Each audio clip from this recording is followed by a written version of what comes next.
Hello friends, চলে এসেছি একটা নতুন ভিডিও নিয়ে। আজ চলে এসেছি সাউথ ইন্ডিয়ান ডিশ নিয়ে। হ্যাঁ, এটার নাম হচ্ছে কোড রাইস, আর এটা কিন্তু খেতে খুবই টেস্টি হয়। যার জন্য প্রথমে আমি ভাত করে নিয়েছি। এখানে তোমরা প্রথমে ভাত করে নেবে। এখানে কিন্তু বাসমতি রাইস ইউজ করতে হবে, তাহলে কিন্তু কোড রাইসটা খেতে খুবই টেস্টি হয়। আর এখানে কিন্তু আমি টক দই নিয়ে নিয়েছি। টক দইটা দিয়ে কিন্তু এখন আমি রাইসটাকে মেখে নেব। এই যে অল্প করে লবণ দিয়ে নিয়েছি, তোমরা প্রয়োজন মতো লবণ দেবে। আমি কিন্তু প্রয়োজন মতো লবণ দিয়ে রাইস, টক দই আর নুনটাকে দিয়ে কিন্তু আমি মেখে নিচ্ছি। আর এটা করা খুবই সুবিধা, খুব একটা টাইম লাগে না, আর এটা কিন্তু খেতে খুবই টেস্টি হয়। আর আমি বাড়িতে ট্রাই করেছি, আশা করি তোমরাও বাড়িতে ট্রাই করবে। যেদিন দেখবে অন্য কিছু খেতে ইচ্ছা করছে না, অনেক কিছুই খাওয়া হয়েছে, আর একটু হালকা কিছু খেতে ইচ্ছা করছে, তখন কিন্তু তোমরা এই কোড রাইসটা ট্রাই করতেই পারো। আর ঘরে থাকা উপকরণ দিয়ে কিন্তু খুব সুন্দর কোড রাইস তৈরি হয়। আমি কিন্তু ঘরে থাকা উপকরণ দিয়ে কিন্তু তৈরি করে নিয়েছি কোড রাইসের জন্য। কড়াইয়ের মধ্যে আমি সর্ষের তেল দিয়ে নিলাম অল্প করে, নিয়ে কিন্তু এর মধ্যে আমি দিয়ে দিলাম একটু মটরের ডাল।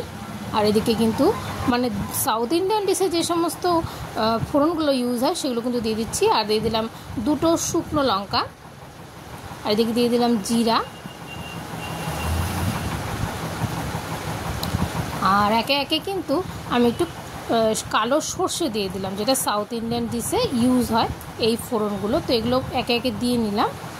এর মধ্যে কারি পাতা দিয়ে দিলাম। আর কারি পাতা তো বাড়িতেই সবার গাছ থাকে, বেশিরভাগই আমাদের বাড়িতে গাছ আছে কারি পাতা, যার জন্য কিন্তু আমি ফ্রেশ কারি পাতা দিয়ে নিলাম। দিয়ে এটাকে ভালো করে আমি নাড়াচাড়া করে নিচ্ছি।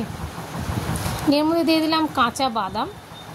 কাঁচা বাদামগুলো কিন্তু ভালোভাবে ঝেড়ে বেছে নিতে হবে, নাহলে কিন্তু মানে একটা কিচকিচ ব্যাপারটা থেকে যায়, মানে কেমন যেন হয়ে যায়, মানে ধুলাবালু থাকলে কিন্তু খেতে খুব বাজে লাগে। তো অবশ্যই আমরা কিন্তু বাদামটাকে পরিষ্কার করে নেবো। আর কিশমিশগুলোকে আমি অনেকক্ষণ আগে ভিজিয়ে রেখেছিলাম, ভিজিয়ে 4-5 বার ধুয়ে নিয়েছি। নিয়ে কিন্তু আমি কিশমিশগুলো দিয়ে দিলাম এর মধ্যে, দিয়ে ভালো করে আমি নাড়াচাড়া করে নিচ্ছি। আর খুব বেশি কিন্তু তাপে কিন্তু এটা মানে ফ্রাই করা যাবে না, খুব অল্প হিটে কিন্তু আমি এটাকে ফ্রাই করে নিচ্ছি। এগুলোকে সুন্দর করে আমি এটাকে ফ্রাই করে নেব। আর এটা ফ্রাই করার উপরে কিন্তু টেস্টটা অনেকটাই নির্ভর করে। তোমরা যতটা পারবা খুব সুন্দর করে ফ্রাই করে নেবে। অবশ্যই লক্ষ্য রাখা বাদামগুলো যেন পুড়ে না যায়। তো এবার কিন্তু আমি ওই যেগুলো ফ্রাই করলাম সেগুলো কিন্তু একে একে কিন্তু ওই রাইসের মধ্যে দিয়ে দিচ্ছি, যেটার মধ্যে আমি টক দই নুন দিয়ে মাখিয়ে রেখেছিলাম।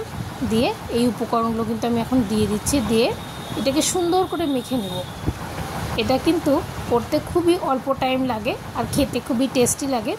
আর এটা করতে আমার হার্ডলি 15 মিনিট টাইম লেগেছে। আশা করি তোমাদেরও খুব চটজলদি এই রান্নাটা হয়ে যাবে। আর যেদিন কিছু খেতে ইচ্ছা করছে না, তোমরা ট্রাই করতেই পারো বাড়িতে। আমি ট্রাই করেছি, আশা করি ভিডিওটা তোমাদের অনেক কাজে লাগবে। আর যাদের যাদের ভালো লাগবে তারা অবশ্যই চ্যানেলটি যারা যারা সাবস্ক্রাইব করোনি সাবস্ক্রাইব করে দিও, লাইক কমেন্ট করে দিও। আর এইভাবে তোমরা পাশে থেকো। আর প্রত্যেকবার তোমাদের ভিডিও তোমরা যারা যারা আমার ফিডব্যাক দিয়ে থাকো আমার ভিডিওতে, আমি কিন্তু প্রত্যেকটা ফিডব্যাক পড়ে থাকি। আর খুব আনন্দের সহিত কিন্তু ফিডব্যাকগুলো পড়ে থাকি। আর খুব ভালো লাগে তোমরা যখন এত সুন্দর সুন্দর ফিডব্যাক দিয়ে থাকো। আর আশা করি ভিডিওটা তোমাদের ভালো, সবাই ভালো থেকো, সবাইকে টাটা।